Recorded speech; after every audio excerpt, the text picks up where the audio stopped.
Na aula de hoje, vamos estudar o Iluminismo.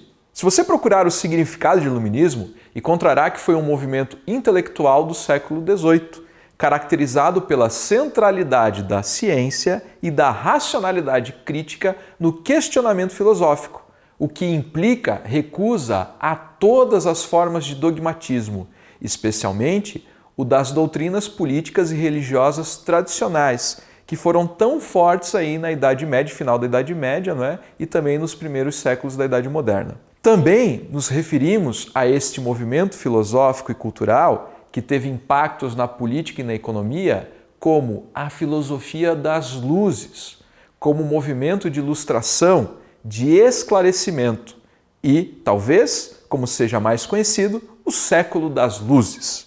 Para que você possa se situar melhor nesse contexto e compreenda melhor alguns dos principais representantes do Iluminismo, observe o esquema gráfico que está na página 27 do seu livro de atividades.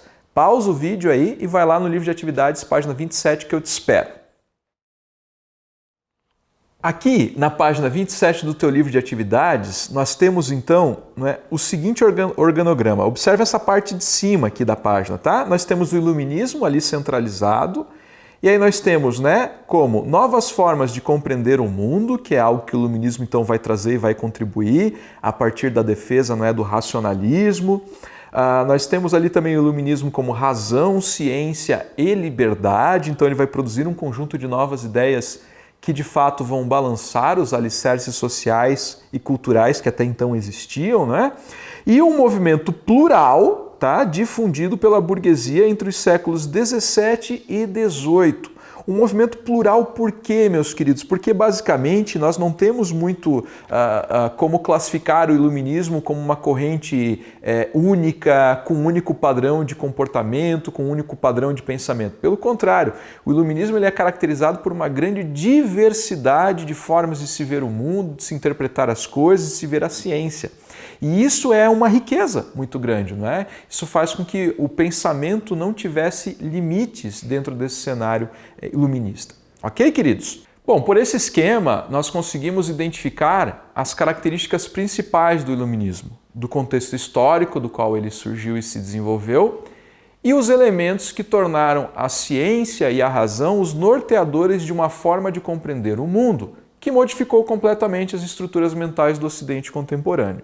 Para começarmos nossas reflexões sobre o Iluminismo, vamos aproveitar dois questionamentos que aparecem na seção Ponto de Partida na página 55 do seu livro didático. Pausa lá, abre o livro na página 55, o didático agora, tá, queridos? Queridos, vou ler junto com vocês, tá? No Brasil, sempre foi possível promover discussões e amplos debates? Pense um pouco acerca disso. O Brasil sempre teve uma trajetória democrática ou tivemos alguns momentos de estado de exceção? Se tivemos, quando foram esses momentos? Que tipo de impacto isso trouxe para a circulação de ideias e para o livre debate? Enfim, reflita um pouco sobre isso, tá? E a segunda questão que temos ali, para que a gente possa, enfim, ser um ponto de partida mesmo, na Idade Moderna, os debates sobre temas políticos eram aceitos nos reinos absolutistas? Lembrem-se, que dentro dos estados absolutistas, a gente até discutiu sobre isso em uma aula anterior, os reis, como o caso de Luís XIV, ele se colocava acima de qualquer outro poder e de qualquer outra coisa. Então, será que nesse tipo de ambiente a circulação de ideias ela acontecia livremente? Pensando nas respostas para essas duas perguntas, qual é um dos aspectos centrais envolvido nessa temática? Vamos lá, vamos pensar. Um aspecto central envolvido nessa temática. O que você acha? Podemos afirmar que um dos aspectos, gente, é justamente a liberdade de expressão. Vocês concordam com essa observação que eu fiz? E falando em liberdade de expressão, podemos dizer que o movimento iluminista lá no século XVIII buscou assegurar esse direito para todas as pessoas, de modo que atualmente possamos debater e discutir sobre os mais variados assuntos, desde o governo de um presidente de um país democrático como o Brasil, até as causas e os efeitos da disseminação em escala global de um vírus como o coronavírus, que tanto impacto está trazendo na nossa vida nesse momento. Beleza? Então ficam essas reflexões, queridos. Agora, sabendo que a liberdade de expressão foi uma das principais conquistas resultantes do movimento iluminista, é importante você saber exatamente quais informações são fundamentais para a compreensão desse processo histórico. Primeiramente, é importante que, ao término dessa aula, você conheça e compreenda o conceito de iluminismo. Para isso, antes você precisa lembrar do contexto histórico europeu, ou seja, precisa lembrar daquilo que estudou nos capítulos anteriores, como o expansionismo marítimo europeu, a formação e consolidação dos Estados nacionais modernos e o absolutismo monárquico. Precisa também se lembrar do estabelecimento da classe burguesa nos principais centros urbanos europeus, assim como do poder econômico e social que esta classe começava a reunir em suas mãos. Precisa se lembrar do renascimento artístico e cultural europeu e as reformas religiosas também. Relembrando desses assuntos que foram estudados nos capítulos anteriores, você conseguirá compreender a conjuntura europeia em que o iluminismo se estabeleceu. Com essas informações, você conseguirá analisar as principais características e os conceitos da Revolução Científica, conhecer os principais filósofos iluministas, destacando o cerne das ideias defendidas por cada um deles. Compreender o despotismo esclarecido como fruto da influência iluminista e identificar na sociedade atual, os frutos do movimento iluminista. É muita informação, não é mesmo? Por isso, esse capítulo será tratado em 2 videoaulas, pois eu sei o quanta informação é e o quão difícil é muitas vezes você ter acesso a elas por meio de um vídeo e não ali na presença de um professor que tira suas dúvidas. Vamos lá! Lembre que as transformações que o mundo ocidental experimentou desde o fim do século XV, como a descoberta do Novo Mundo, a valorização do humanismo, o renascimento cultural, a reforma protestante, entre outras, contribuíram para as pessoas mudarem a forma de pensar e de relacionar-se com o saber e com o conhecimento. Lembrem-se do surgimento da imprensa, da maior circulação de livros, o quanto isso vai também impactar nesse cenário. Também ocorreram mudanças no que diz respeito à relação que os indivíduos tinham com a fé. A liberdade tomava a frente de batalha em oposição aos dogmas, e a razão se consagrava como autoridade única e incontestável. Sendo a razão e a liberdade os fundamentos filosóficos e intelectuais do iluminismo, surgiram novas formas de tentar compreender o mundo. Entretanto, apesar das divergências entre os iluministas, a base foi sempre a mesma. A razão como fonte de conhecimento do homem para a busca da emancipação e da melhora das condições de vida em direção ao progresso.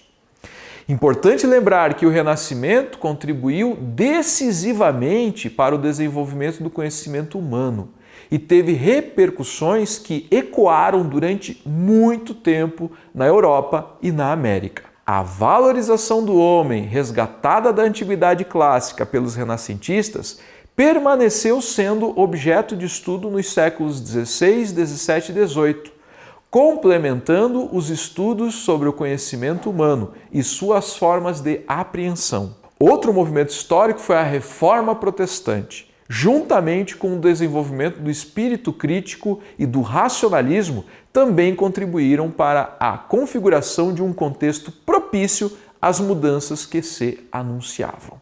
Na página 57 do seu livro didático, há uma aquarela de Paul Sandby, intitulada A Lanterna Mágica. Vá lá na página 57, pausa o vídeo que eu te espero.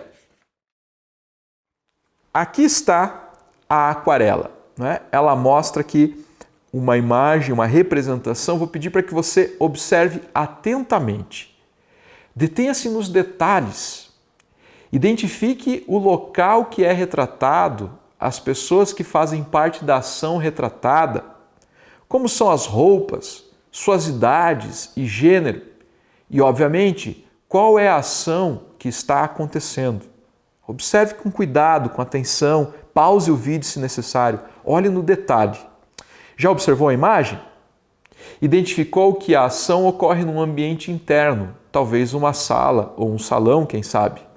Percebeu a presença tanto de homens como de mulheres? Você percebeu que também tem crianças no ambiente? E o que está acontecendo nessa cena? O que representa a lanterna mágica? Trata-se de um experimento científico, não é mesmo? É a demonstração do funcionamento da lanterna mágica, uma invenção que projetava a luz de velas ou lanternas a óleo por uma lente contra uma parede. Podemos dizer que essa invenção foi precursora do cinema. Mas voltando à aquarela de Paul Sandby, tente captar o simbolismo da representação no contexto iluminista.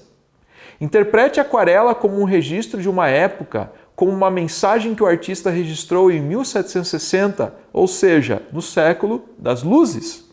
O que podemos ver nas entrelinhas dessa mensagem é a ideia de racionalismo e de cientificismo, que eram duas das principais características do iluminismo. A razão e a ciência foram o fundamento da concepção de mundo que rompeu com as ideias medievais, consideradas tradicionais. Para algumas pessoas, as ideias medievais representavam as trevas, a escuridão, a ignorância e a superstição. Para acabar com as trevas, luzes. Daí a metáfora da lanterna mágica, a luz para acabar com a escuridão. Compreenderam? Agora, vamos resolver as duas atividades da seção Organize as Ideias das páginas 57 e 58, tá? Pause o teu vídeo e vamos lá, vamos a elas. Na primeira questão, ainda na página 57, a gente precisa analisar as seguintes afirmações. Então vamos lá. Primeira delas, a observação da natureza e a experimentação, características do pensamento humanista, contribuíram para a denominada Revolução Científica, que observamos durante os séculos 17 e 18. Isto é verdadeiro ou falso, queridos? Pensem aí, daqui a pouco vou dar a resposta para vocês, tá? Número 2. O iluminismo não sofreu nenhuma influência do Renascimento. Ao contrário, os iluministas se opunham às ideias renascentistas, que pregavam a liberdade de pesquisa. E aí, verdadeiro ou falso? Vai pensando aí. E a terceira e última, o racionalismo foi a marca dos movimentos humanista, renascentista e iluminista. E aí, o que vocês marcariam aí? Queridos, dessas três afirmativas que nós lemos, apenas a afirmativa 2 é falsa, tá? Apenas a afirmativa 2 é falsa. A 1 e a 3, elas estão corretas, tá? Vamos lá, vamos proceder uma análise sobre isso, né? Basicamente, queridos, na 2, o que nós temos ali de equivocado? Nós temos que os iluministas vão se influenciar muito no Renascimento, nos renascentistas, para a partir daí também passar a valorizar a ideia de humanismo, a ideia de razão, em contraposição à ideia de fé, que vigorava ainda com muita força no século XVIII, tá? Então, por isso, essa é a falsa. Você deve, então, assinalar a letra D de docinho. Apenas as afirmativas 1 e 3 estão corretas, ok? Indo para a próxima página, meus queridos, vamos fazer juntos ali o exercício 2. Explique os motivos que levaram o século XVIII a ser denominado de século das luzes, tá? Aqui a gente precisa lembrar que o século XVIII ele vai criar um ambiente de muita discussão, troca de ideias e reflexões filosóficas pautadas na ideia de razão. Isso tudo, evidentemente, é o que vai contribuir para que a gente passe, então, a ter este século sendo denominado como o século das luzes, tá? Perceba que para responder essa atividade, a interpretação da aquarela de Paul Sandby vai ajudar você, tá? Ok, galera? É isso. Agora, tenha em mãos o seu livro de atividades, pois vamos resolver algumas questões dele, nas páginas 29, 30, 31 e 34, as questões 1, 5 e 15. Então vamos lá, galera, dá uma pausa aí, abre teu livro lá, então, primeiramente, livro de atividades na página 29, que eu te espero, eu também estou abrindo o meu aqui. Então vamos lá, questão de número 1 na página 29. O Iluminismo, também conhecido como Ilustração e Época das Luzes, foi um movimento intelectual cuja maior expressão se deu na França do século XVIII. Isso se explica pelo cosmopolitismo da cultura francesa e pelo aumento das contradições do antigo regime naquele país. A não ser Montesquieu, que era aristocrata, o movimento se expressou através do pensamento de filósofos burgueses, cujas críticas às instituições existentes prepararam caminho à onda revolucionária que destruiu o antigo regime. Os filósofos se erigiram como preceptores do gênero humano. Liberdade de pensar, eis seu brado, e este brado se propagou de uma extremidade à outra do mundo. Com uma das mãos tentaram abalar o trono, com a outra quiseram derrubar os altares. Sua finalidade era modificar nas consciências as instituições civis e religiosas, e, por assim dizer, a revolução se processou. Olhem que texto maravilhoso esse, não é? Em poucas linhas ele consegue sintetizar muitas das principais características do iluminismo. Então vamos lá juntos, queridos. Com base na leitura do texto e nos conhecimentos sobre o iluminismo, pode-se afirmar que o pensamento filosófico contido no movimento referido apresenta como princípios básicos, dentre outros, os seguintes. Então, afirmativa número 1, o deísmo, ou seja, a crença na presença de Deus na natureza e no homem. Verdadeiro, queridos, vamos nos recordar aqui que o iluminismo não tem vinculação com o ateísmo. Tá? Eles defendem sim a existência de Deus, eles são críticos à igreja, tá? A instituição igreja que é alvo das suas críticas, não Deus. 2. A crítica à conduta da Igreja Católica como caminho para a modificação das instituições religiosas. Verdadeiro, acabei de falar isso aqui agora no comentário anterior, né? De fato, a crítica contra o mundo católico é bastante incisiva. Afirmativa 4. A defesa dos direitos à liberdade e à propriedade. Temas de interesse para a burguesia que se apresentava como nova força política paralela à derrubada do antigo regime. Verdadeiro, lembre-se que o iluminismo ele é um movimento, como o próprio texto nos diz, predominantemente burguês e que, portanto, vai tentar defender, não é, os interesses e a visão de mundo da burguesia. É verdadeira, ok? A próxima afirmativa, o uso da razão e a liberdade de pensamento como bandeiras para a derrubada da monarquia absolutista, segundo preconizam os filósofos. Verdadeiro. Vejam, presta atenção no seguinte, nem todos são contra a monarquia, mas todos são contra a monarquia absolutista. Então eles defendem, aqueles que defendem a monarquia, defendem outros arranjos monárquicos, como a monarquia constitucional, por exemplo, na qual o rei continua sendo rei, todavia existe um conjunto de leis que limita o seu poder, tá? Não vamos se confundir com isso, ok? 16. O exercício do poder de forma despótica e generalizada como recurso indispensável à manutenção da ordem, do progresso e da sociedade aristocrática. Está totalmente falsa. Eles não defendem despotismo, a não ser o despotismo esclarecido, que falaremos na sequência, numa próxima videoaula. E eles também não defendem a manutenção da sociedade aristocrática, tá? Então é falsa. 32. O modelo herdado da civilização persa como referencial a ser seguido de acordo com a orientação contida nas cartas persas. Não, queridos, vamos lembrar aqui, os persas eram aqueles caras que tinham lá na antiguidade a ideia de constituir um império universal. Para isso eles queriam conquistar todo mundo. As pessoas dentro desse império seriam livres para seguir suas crenças, seus ritos, suas tradições, todavia seriam submetidos ao pagamento de impostos. Esses filósofos iluministas não estão se amparando nisso para produzir as suas reflexões, tá? Então, tanto a 16 quanto a 32 não devem ser marcadas. Última, a busca de uma sociedade livre, igualitária e fraterna como contexto indispensável para garantir os esforços individuais de progresso e de desenvolvimento do homem. Verdadeiríssimo, queridos, tá? Então você vai assinalar a 1, a 2, a 4, a 8 e a 64 como corretas. Beleza? Página 30 e 31 agora, vamos para o exercício 5. Assim, em Paris e nas grandes cidades, a burguesia era superior à nobreza em riqueza, em talento e em méritos pessoais. Inclusive, nas cidades de província, ela era superior à nobreza rural. E ainda que garantisse essa superioridade, era humilhada e excluída da carreira militar pelos regulamentos do exército e também excluída do alto clero. E, já que a escolha dos bispos e dos altos dignatários eclesiásticos recaía sobre os nobres, ela o era também em muitos capítulos de catedrais. Também a alta magistratura a rejeitava, pois a maioria das cortes soberanas só admitia nobres em seu seio, inclusive para ocupar os cargos menos importantes no quadro de funcionários do Conselho de Estado, aos lugares eminentes de intendente eram exigidas provas de nobreza nos últimos tempos, tá? Então percebam, né, o que esse texto aqui também muito rico traz para a gente. Que os postos chaves daquela sociedade eram fechados aos membros da nobreza, mesmo eles sendo muitas vezes mais ricos, mais cultos, melhores instruídos e, portanto, melhores preparados. Tá?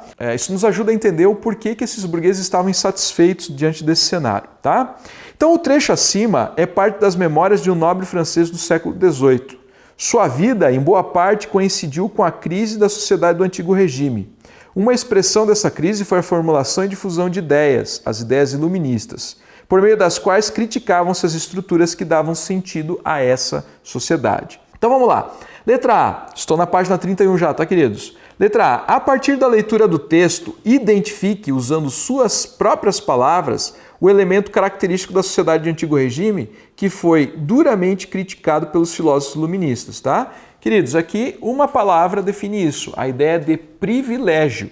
O texto, ao tempo todo, está mostrando que a nobreza possui um privilégio e, por isso, ela ocupa cargos públicos, ao passo que a burguesia é afastada dessas possibilidades. Ok? Letra B. Indique e explique uma ideia proposta pelos expoentes do iluminismo que se contrapunha ao elemento que por você identificado, no item anterior, e que, no entender desses filósofos, era de fundamental importância para a construção de uma sociedade mais justa e feliz, tá?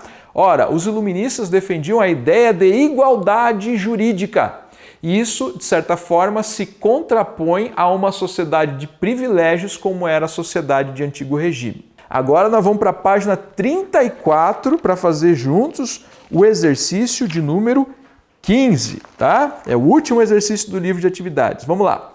A época cognominada de moderna é usualmente compreendida entre os séculos XV e XVIII e sua compreensão é polissêmica, ou seja, possui vários significados. Dentre eles, pode-se conceber, tá? Então vamos lá. Primeira, representou a ultrapassagem da Europa ante as sociedades que lhes eram paralelas pelos significados do Renascimento e Iluminismo, pela construção dos Estados modernos, pela expansão ultramarina e pela constituição do capitalismo. Queridos, verdadeiro, falamos sobre isso bem no início dessa videoaula, né? São todos movimentos que estão inseridos dentro da época moderna.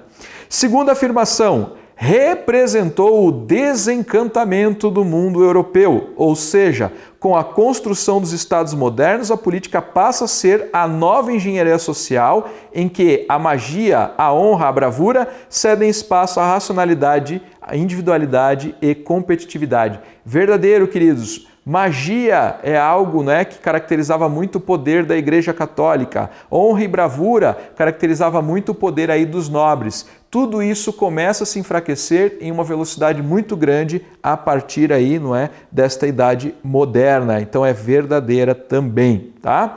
Próxima. Representou discursivamente a vitória do cientificismo em relação ao dogma religioso cristão medieval. O surgimento da nova economia atrelada ao Estado, o surgimento do capitalismo como sistema jurídico, político, social e cultural, redesenhando as relações sociais e os paradigmas medievais, como trabalho, tempo e riqueza. Verdadeiríssimo também, queridos. Vamos marcar, não li nenhuma inverdade nisso aqui tudo por enquanto. Quarta, ressignificou o papel da religião cristã com o Renascimento, estabelecendo uma fissura na teologia cristã católica com o advento da Reforma Protestante, alterando a percepção de tempo e espaço com a descoberta do Novo Mundo. Verdadeiríssimo também, queridos. Olha que esse exercício até aqui tem sido uma boa forma de você revisar, não é? Vários dos conteúdos sobre modernidade, porque ele só está te trazendo aqui coisa verdadeira. Vamos à última. Demarcou a ascensão do capitalismo, modificando as antigas organizações campesinas, alterando as formas políticas de organização social, a ascensão de um ideal burguês de vida configurado na relação trabalho-religião a partir da eclosão da Reforma Protestante. Verdadeira também, queridos. Que exercício fantástico para você fazer uma revisão aí sobre o conteúdo da modernidade. Então você deve marcar a letra C de coração, tá? C de coração. Com isso a gente faz aí alguns exercícios juntos, né, para que a gente possa fazer essa retomada do conteúdo. Após conhecer sobre o conceito de iluminismo e o seu contexto histórico, convidamos você para a nossa próxima aula, que irá tratar alguns dos principais pensadores iluministas, entre eles Voltaire, Diderot, Montesquieu e Rousseau. Eu aguardo vocês. Até lá, gente!